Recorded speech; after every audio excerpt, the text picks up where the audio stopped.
Dans les églises, maintenant, nous avons des pasteurs qui dominent, qui écrasent les membres, qui manipulent les membres, qui exercent un pouvoir total.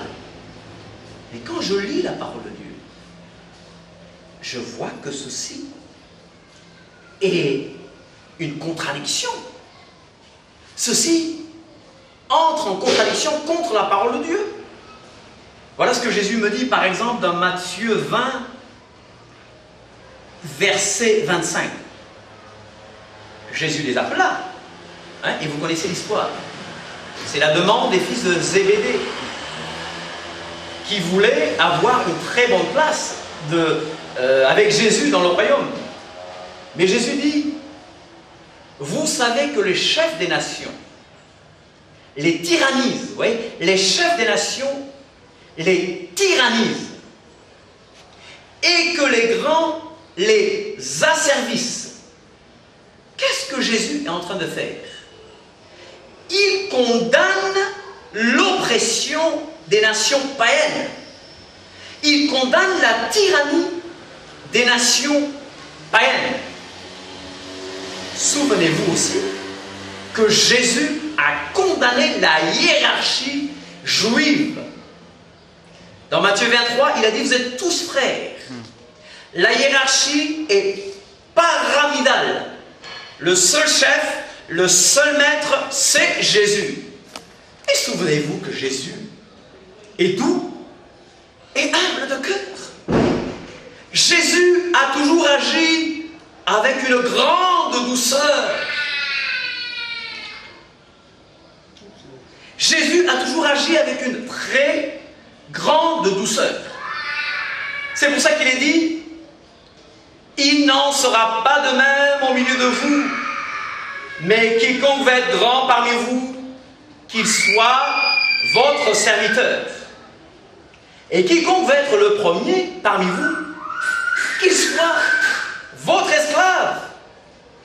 C'est ainsi que le Fils de l'homme est venu, non pour être servi, mais pour servir et donner sa vie comme la rançon de plusieurs. Alors, un pasteur qui tyrannise, un pasteur qui domine. Moi je vous dis, je m'adresse à vous, pasteur. Je m'adresse à vous, anciens.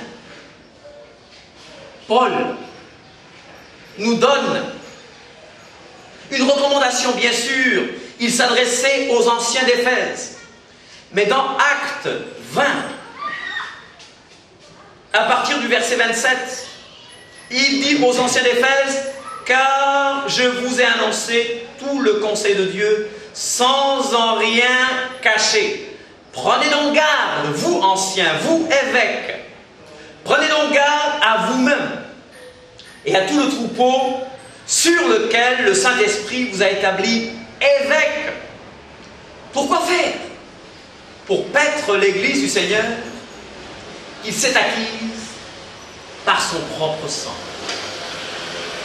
Oh, je me souviens de ces paroles de Jésus à Pierre, après la résurrection du Seigneur. Souvenez-vous que Pierre avait renié son maître et Seigneur Jésus-Christ. Mais Jésus a dit à Pierre, Pierre, m'aimes-tu? Vous vous souvenez? 3 fois. Alors, Père, mes amis, Jésus est vraiment le souverain pasteur. Et Pierre encore, s'adressant aux pasteurs, pas seulement aux pasteurs de l'Église primitive, mais aux pasteurs de maintenant, il leur dit, voici les exhortations que j'adresse aux anciens. Je lis dans 1 Pierre 5, verset 1 au verset 2. Lisons même jusqu'au verset 4. Il est dit, voici les exhortations que j'adresse aux anciens qui sont parmi vous, moi ancien comme eux, témoin des souffrances de Christ, en participant de sa gloire qui doit être manifestée. Il dit bien donc, paissez le troupeau de Dieu. Et là nous avons le terme grec qui est épiscopéo, paître, épiscopéo, paître, donc paissez le troupeau de Dieu qui est sous votre charge, qui est sous votre garde, pardon. Non pas par contrainte, mais volontairement, selon Dieu. Pas pour un gain sordide, pas pour de l'argent, s'il vous plaît. Je vous en prie, je vous en supplie. Ne soyez pas pasteurs pour de l'argent. Ne soyez pas des pasteurs qui aiment l'argent. Pas pour un gain sordide, mais avec consécration, avec dévouement. Non pas comme dominant sur eux. Je dis bien, non pas comme dominant sur eux. Un pasteur ne doit pas dominer. Un pasteur ne doit pas tyranniser. Un pasteur ne doit pas massacrer les brebis. Un pasteur doit avoir une douceur, comme je dirais, une douceur extrême.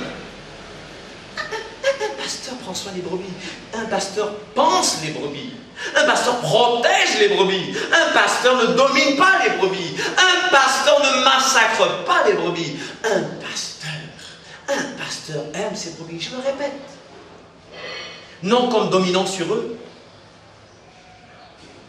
Non comme dominant sur ceux qui vous sont échus en partage, mais en étant les modèles du troupeau. Et lorsque le souverain pasteur paraîtra, vous obtiendrez la couronne incorruptible de la gloire. Comment arrêter cela? Comment arrêter de faire mal aux brebis? C'est de revenir à la parole du Seigneur. C'est de confesser. C'est de se repentir de toutes ces choses que nous avons faites par esprit d'imitation. C'est de revenir à la parole. Revenons à la simplicité de l'Évangile. Chers pasteurs, ne soyez pas ces pasteurs-là qui déchirent. Ne soyez pas ces pasteurs dont parle l'Ancien Testament. Ces pasteurs-là qui dilapident le troupeau. Un pasteur, c'est un serviteur. Un pasteur, c'est un berger.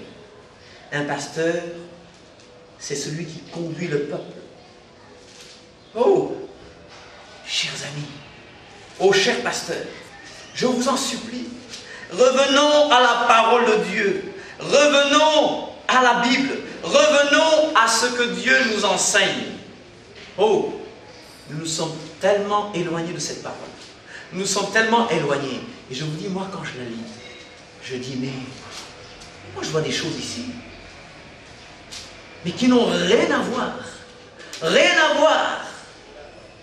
avec ce que je vois dans la parole de Dieu. Jérémie 23 me dit, malheur aux pasteurs qui détruisent et dispersent le troupeau de mon pâturage, dit l'Éternel. C'est pourquoi ainsi parle l'Éternel, le Dieu d'Israël, sur les pasteurs qui paissent mon peuple. Vous avez dispersé mes brebis, vous les avez chassées. Vous n'en avez pas pris soin. Voici, je vous châtierai à cause de la méchanceté de vos actions, dit l'Éternel. Et je rassemblerai le reste de mes brebis. Et Dieu est en train de rassembler le reste de ses brebis. Et il est en train de faire partir ses brebis. Ces brebis qu'il a confiées à certains d'entre vous. Parce que certains sont de faux pasteurs. Mais certains sont de vrais pasteurs qui ont détruit et dispersé le brebis. Et Dieu dit, je les rassemblerai. Et je rassemblerai le reste de mes brebis.